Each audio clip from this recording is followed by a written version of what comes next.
the surface, an ordinary family carries the weight of a dark secret buried in the shadows of the past.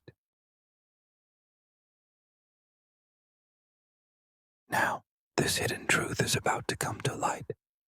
Are you ready? One of the things that most astonishes me about my friend Sherlock Holmes is this. In terms of methods of thought, he is undoubtedly one of the most systematic and meticulous individuals in all of humanity. He is also quite formal and well-groomed in his attire. Yet this same friend, with whom I share a home, is utterly careless and disorderly in his personal habits. I'm not saying this because I'm particularly orderly. After emerging from the chaos and turmoil of Afghanistan, I admit that I reached the pinnacle of bohemian living and was as disorderly as a medical man could be. However, my disorderliness had its limits, compared to this man who keeps his cigars in the coal scuttle, his tobacco in a Persian slipper, and pins unanswered correspondence to the centre of the wooden mantelpiece with a knife. I might as well be freshly scrubbed. I used to think that target practice was an outdoor activity. Holmes, however, made me realise otherwise one day, when he was in particularly high spirits. Settling comfortably into his chair, with 100 rounds of boxer ammunition at his side, he began shooting at the wall across from him, carefully spelling out the letters VR with patriotic fervour. Needless to say, this did not have a particularly beneficial effect on the atmosphere or the appearance of our room. Our room was always filled with chemical substances and unexpected evidence popping up from the oddest places. Breakfast plates, for instance, or even stranger spots. But the worst were those documents. He was deathly afraid of discarding his papers, especially those related to his old cases. Once or twice a year, if he could muster the strength, he would pull them out and try to label and organise them. As I've mentioned before, during those periods when he was chasing down a case and making his famous discoveries, he would exhibit superhuman bursts of energy, but when the case was over, he would sink into a phase of lethargy and laziness. He would lose himself in his violin and books, barely stirring from the couch except to move to the table. For months on end, papers would accumulate and pile up in every corner of the room. He could not bear the thought of burning them or having them moved without his permission. One winter evening, as we were sitting by the fire, Holmes was busy making notes in the book he could never put down. When he finished, I mustered up the courage to suggest that we take a few hours off from our work to make our room more livable. He agreed, got up with a pained expression and went to his bedroom, from which he returned, dragging a large tin box behind him. He placed the box in the middle of the room, pulled up a stool, sat down, and opened the lid of the box, pushing it back. 1/3 of the box was filled with stacks of papers, each bundle separated by red ribbons. With a mischievous look on his face, he said to me, "There are a lot of cases in here, Watson," he said. "If you knew what was in this box, you'd ask me to take papers out of it rather than put the ones outside into it." "Are these documents related to your old cases?" I asked. "I've always wanted to look into your earlier cases." "Yes, my man. These are from the days before you appeared and began writing the epic of my life." He carefully pulled out each bundle of papers. "Not all of them ended in success, Watson," he said.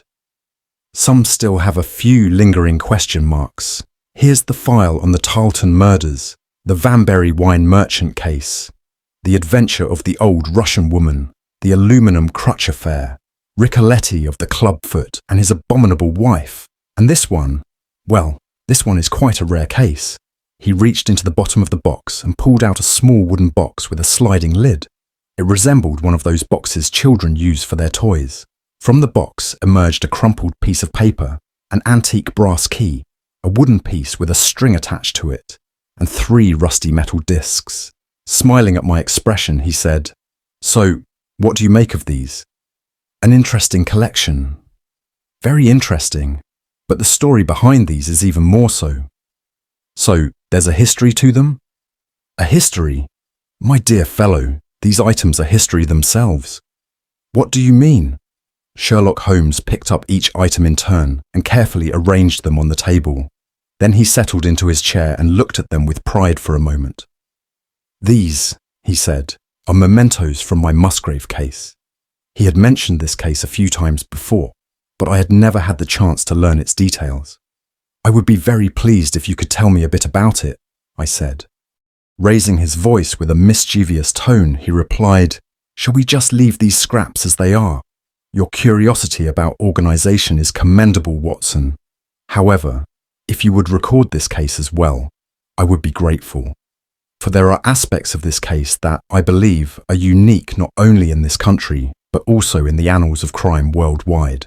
It would certainly be a major oversight if such a rare case did not make it into the records, while numerous lesser achievements are documented.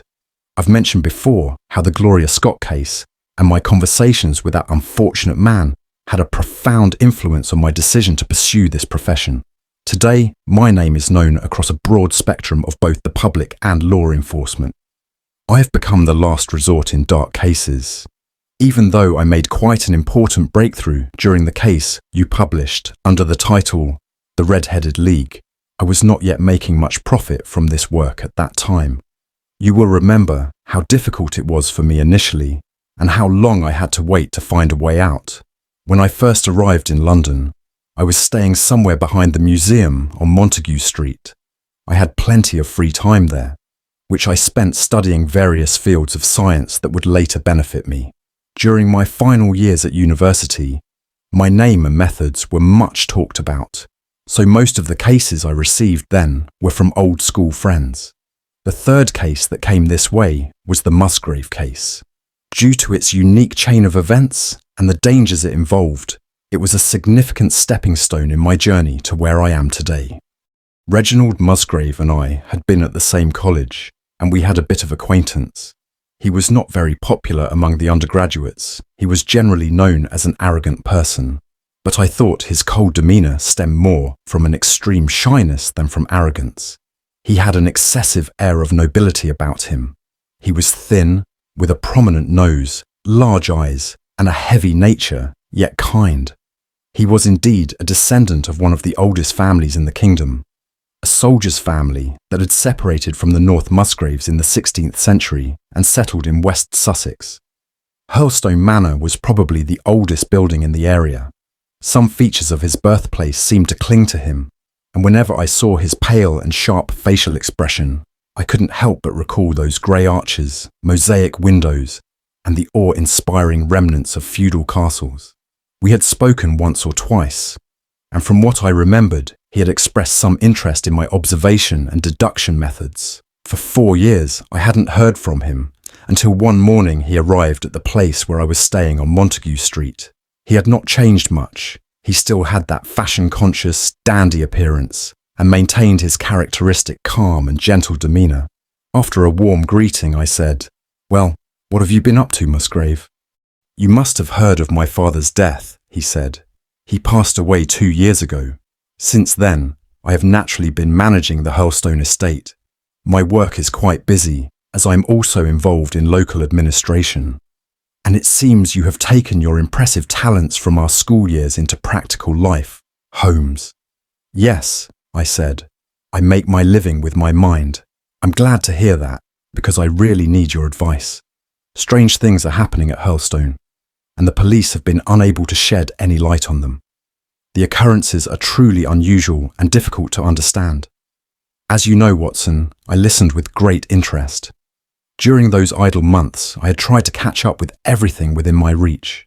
I wholeheartedly believed I could solve cases that others couldn't. Here was an opportunity to test my abilities. "Please, I want to know every detail," I said. Reginald Musgrave sat down opposite me, took a cigarette I offered, and lit it. "You know," he said, "I'm a single man, but I need a considerable number of employees to run Hurlstone. Maintenance of such an old and disordered place requires a lot of work. I also host frequent parties during the hunting season. In these conditions, reducing the number of staff is not possible. I have 8 servants, a cook, a butler, 2 footmen, and a waiter. Of course, there are separate staff for the garden and stables. Among these employees, the one who has served the longest is Butler Brunton. When Brunton was hired by my father, he was an unemployed teacher. Thanks to his personality and high energy, He quickly became an invaluable member of the household. He was an athletic, handsome man with a bright face. He has been with us for 20 years, but is now just over 40. His personal traits, such as knowing several languages and playing almost all musical instruments, and his innate talent, have allowed him to stay in this position for so long. He probably felt comfortable with us, and perhaps didn't have the courage to change professions. As the butler of Hurlstone, he managed to leave an impression on everyone who visited us. However, this perfect man had one flaw. He was a bit of a Don Juan.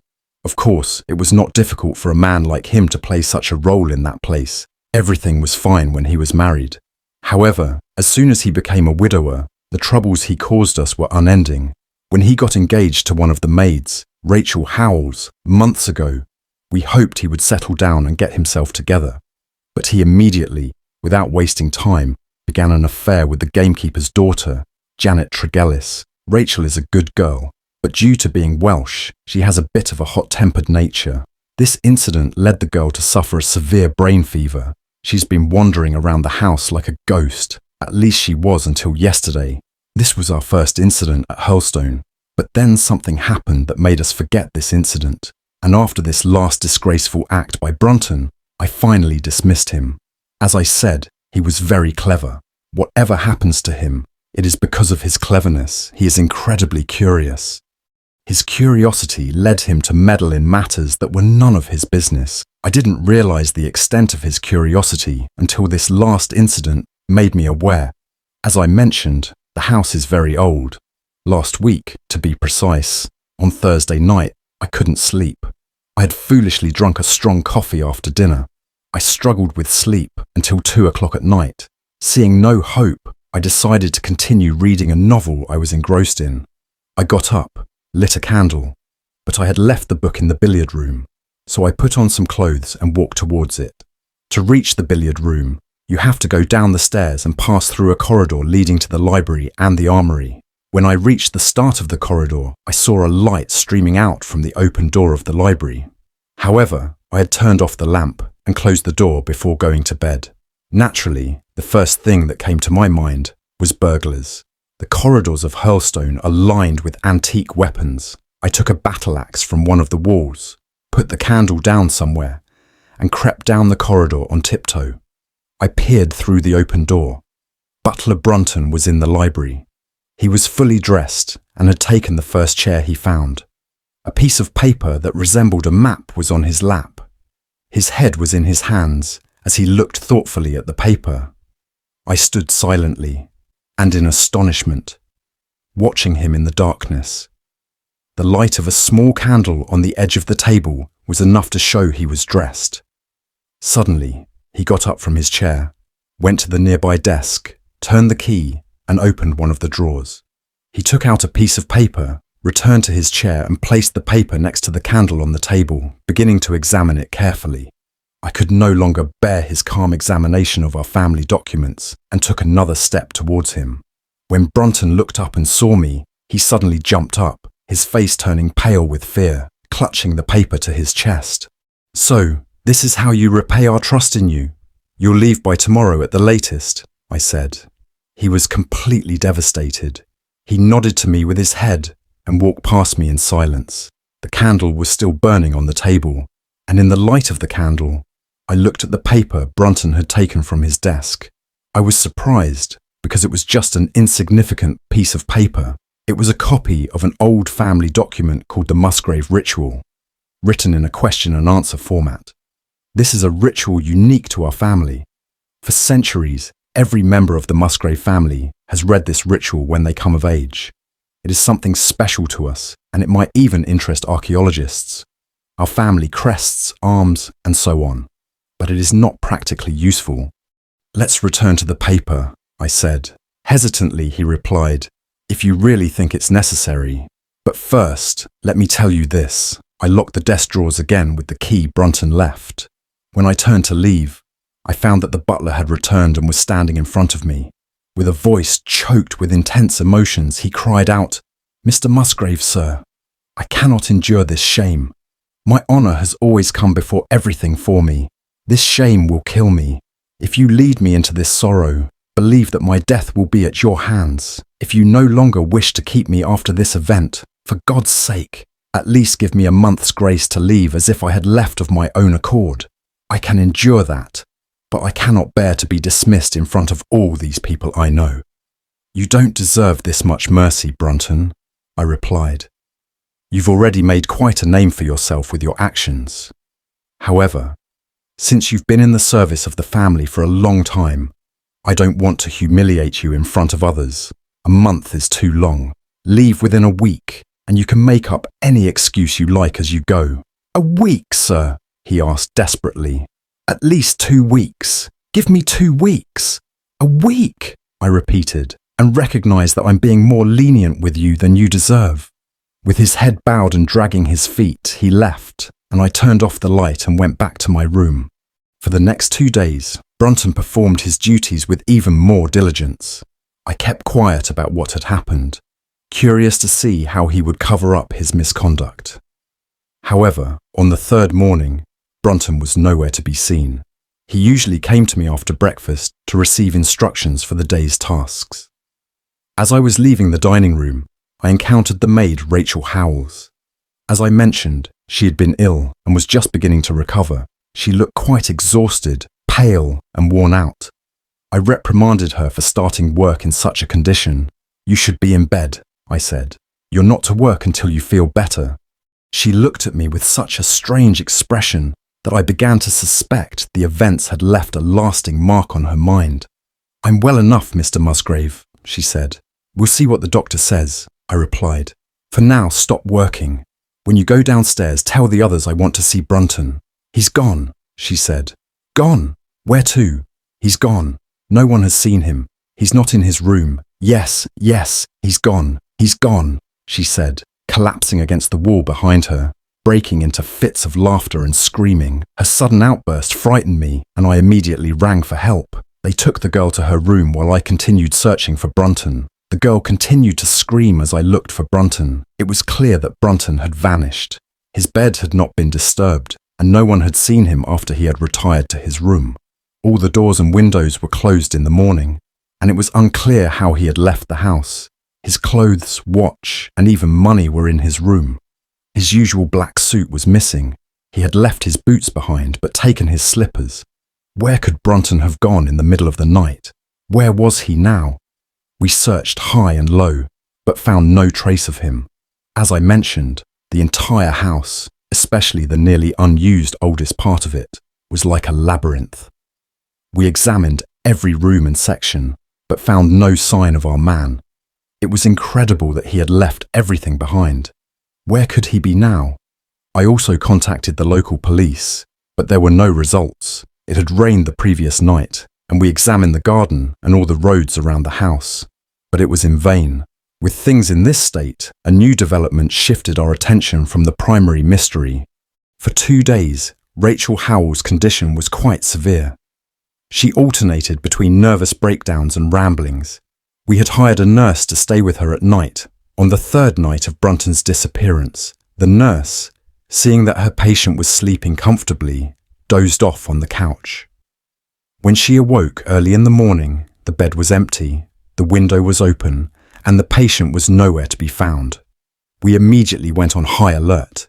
I took 2 footmen with me and set out to search for the girl. It wasn't hard to determine her direction.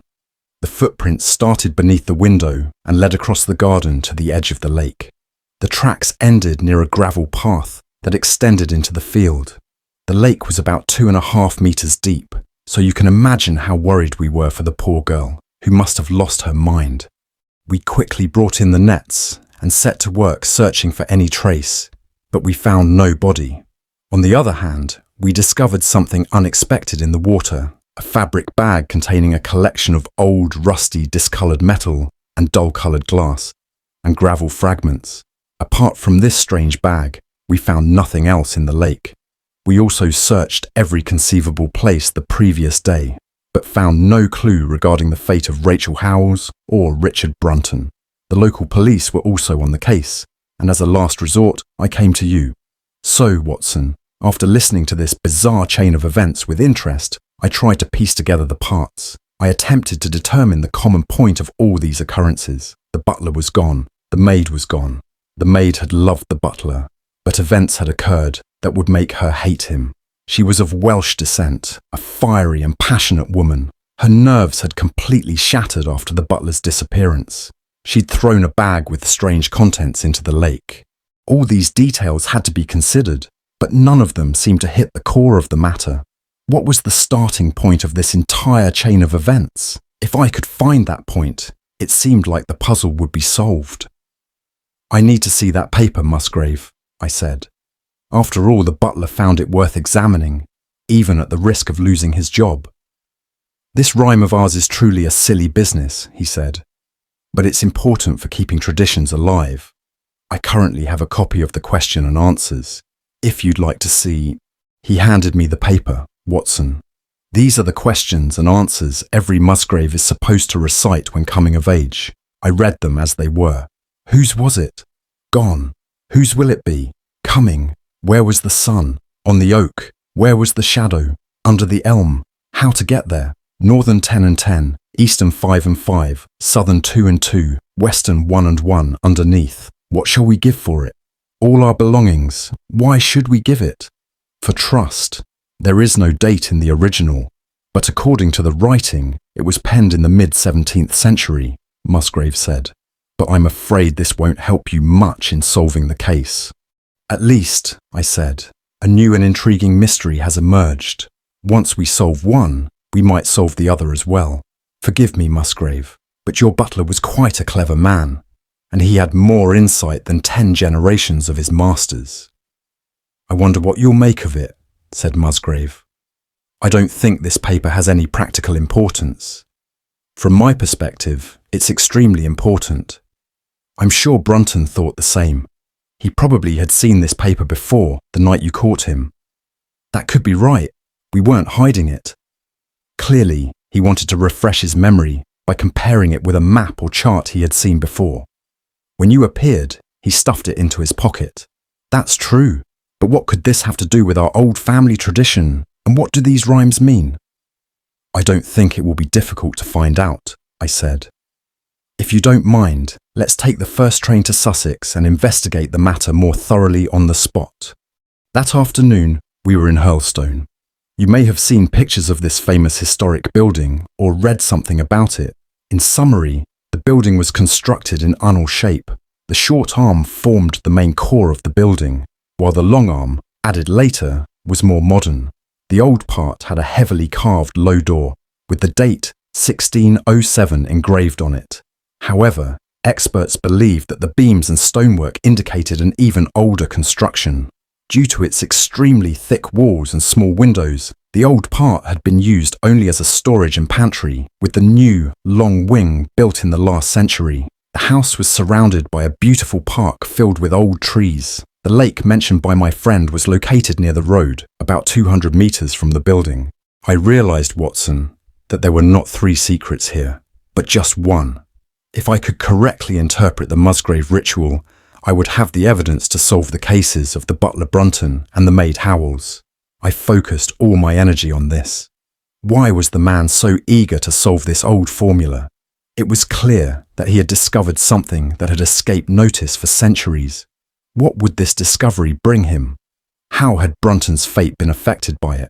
Reading the ritual, I concluded that the questions and answers pointed to a specific location. If we could find that spot, we would solve the code that the Musgraves had passed down through the generations. We had 2 main keys to start with, an oak and an elm. The oak was obvious. It was one of the largest oaks I had ever seen, situated on the left side of the driveway, right in front of the house. As we passed it, I said, "This oak must have been here when the ritual was created." "It's probably been here since at least the Norman conquest," he replied. "It has an 8-meter diameter." Thus, we had established our first point. Then I asked, "Do you have another old elm?" "There used to be a very old one around here, but it was struck by lightning 10 years ago, so we cut it down." "Do you know exactly where it was?" "Of course. Are there any other elms?" "There aren't any that old. There are mostly beech trees around here." "Let's have a look at where the old elm stood." We travelled by cart. Musgrave quickly took us to the location where the elm had stood 10 years ago. The elm's position was almost exactly halfway between the oak and the house. Our investigation seemed to be on the right track. I guess we don't know the exact height of the old elm, do we? I asked. I can tell you right away, it was 19.5 meters, he replied. How did you know? I asked, surprised. My old teacher used to ask questions about heights whenever he gave us trigonometry homework.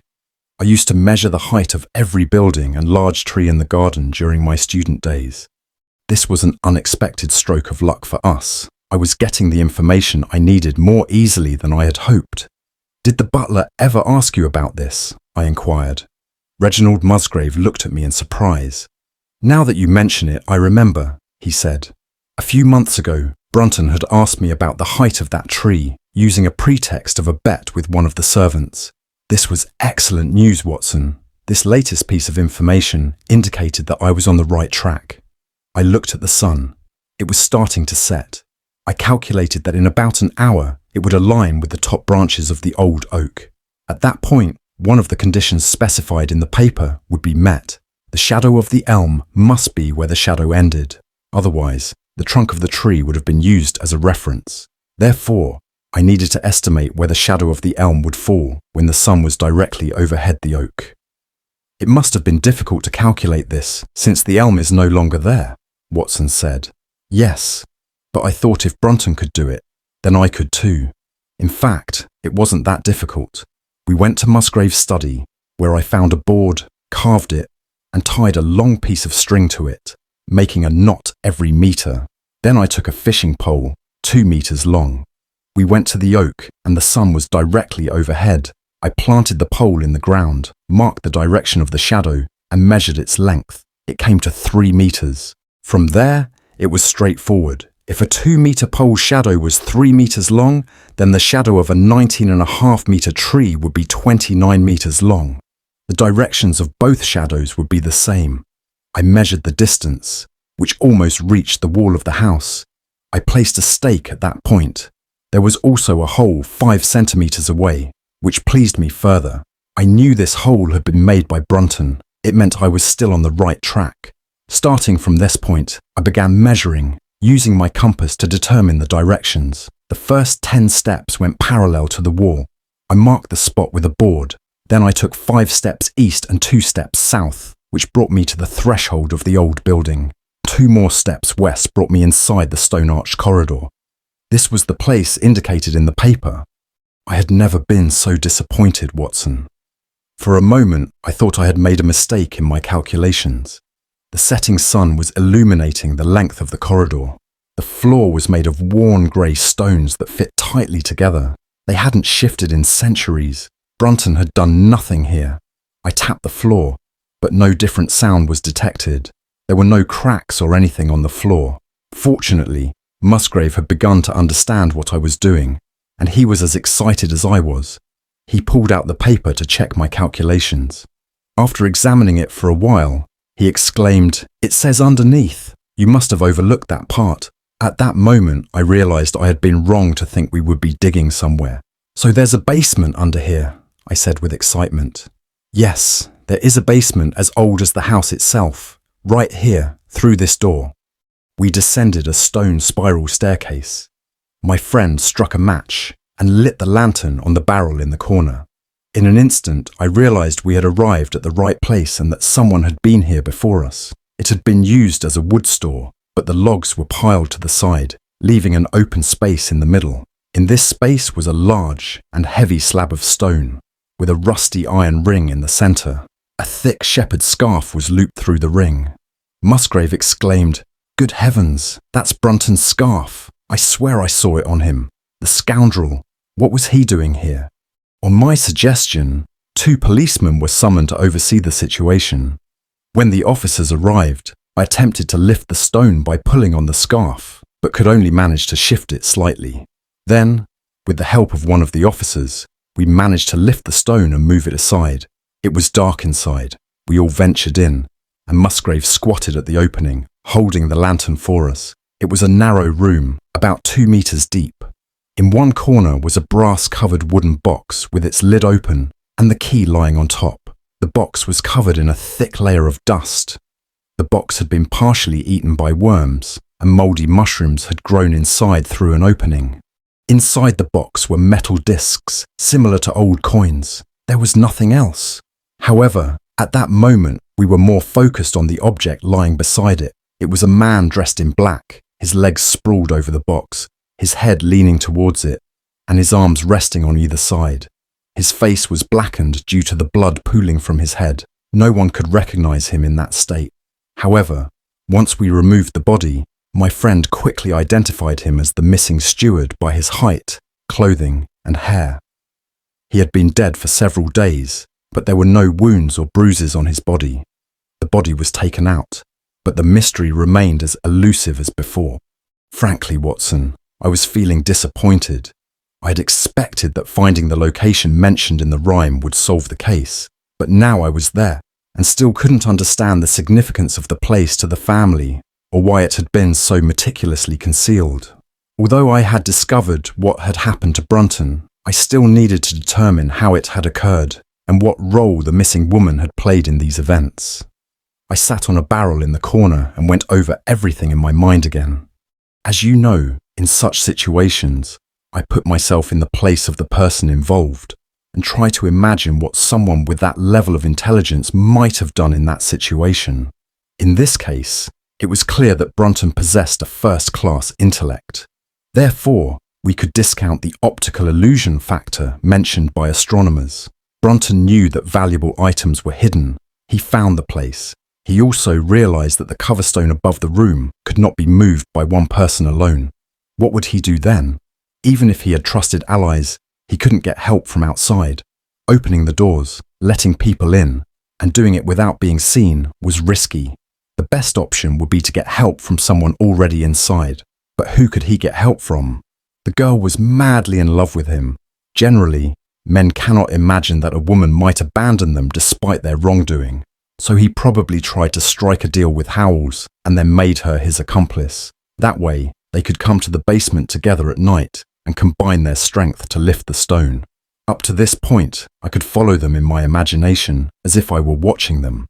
However, lifting the stone would have been quite difficult for two people, especially if one of them was a woman. Even with a burly Sussex policeman and myself, we barely managed to lift the stone.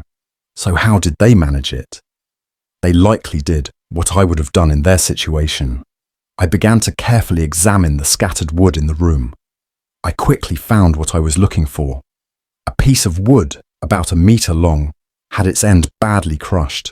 Some of the boards had one side flattened. It was clear that they had borne a heavy load. They must have shifted the stone slightly and inserted a piece of wood underneath to create a support. So when the cover was finally opened enough for a man to get through, they had placed a long piece of wood lengthwise underneath it. The weight of the stone had crushed the end of the board. I had made good progress up to this point, but how did the drama unfold that night? Only one person could enter through the hole, and that was Brunton. The girl must have waited upstairs. Brunton opened the box and lifted the contents up, as the box was empty when we arrived. What happened next? When the passionate Celtic girl, seeing the man who had deceived her so badly, realized that he was within her grasp, who knows how great a fire of revenge burned within her? The board might have slipped, and the cover could have closed over Brunton while he was inside. Perhaps the girl, with the treasure bag in her hand, rushed up the spiral staircase, while the screams of the man she loved echoed behind her as he pounded on the stone cover, trying to escape. Thus, he ran out of breath and died there. This is why the girl had that strange expression on her face. It was a result of her hysterical breakdown. And what about the contents of the box? What did she do with them? Of course, the metal, glass, and stone fragments that my friend retrieved from the lake were indeed the contents of the box. She'd thrown them into the lake to destroy the last pieces of evidence of her crime. I sat motionless for 20 minutes, deep in thought. Musgrave was still there, his face pale, holding the lantern and peering into the hole. "These are coins from the time of King Charles I," he said, showing me the metal fragments in his hand. As you can see, we were right about the date when the riddle was written. We might find other things from the time of Charles I, I replied. Suddenly, the meaning of the first two questions in the riddle became clear in my mind. Let me take another look at the fragments you retrieved from the lake, I said. We went to the study. Musgrave laid the pieces out before me. There were as many as he didn't care to note. Both the metal and stones were jet black. I wiped one with my sleeve, and it began to shine in my hand. The metal piece was a pair of rings, but it was bent and misshapen. Don't forget, I said. The royalists continued to rule for a while after the king's death. As they fled, they buried their most valuable possessions to retrieve later when things had calmed down. My great-grandfather, Sir Ralph Musgrave, was a prominent knight. He was one of Charles II's most important men, said my friend. Really? I replied. Then everything falls into place. It was a rather tragic way to come into this fortune, but I congratulate you on finally acquiring it. It is a very valuable treasure, but its historical significance is even greater. What is this value? He asked in astonishment. It's the crown of the former English kings. A crown? Absolutely. What did the riddle say? Whose was it? The departed one. This refers to King Charles's execution. Then, who will it belong to? The one to come. This refers to Charles II. His coming was foretold. This battered and twisted crown was definitely once worn by the Stuarts. So what was it doing in the lake? That's a question that will take time to answer, I said, and then I narrated the sequence of events I had envisioned in my mind. By the time my story ended, darkness had fallen, and the moon was beginning to shine in the sky. Why didn't Charles II reclaim his crown when he ascended the throne? Musgrave asked, as he placed the fragments back into the bag.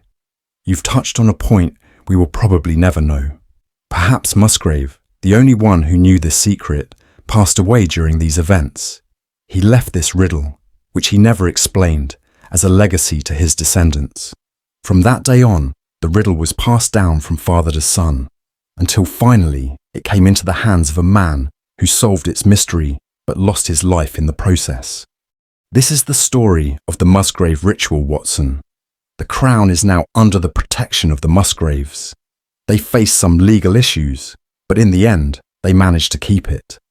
I'm sure if you mention my name, they'll let you see the crown. The missing girl was never heard from again. Perhaps she left England, dragging herself and the memory of her crime to distant shores.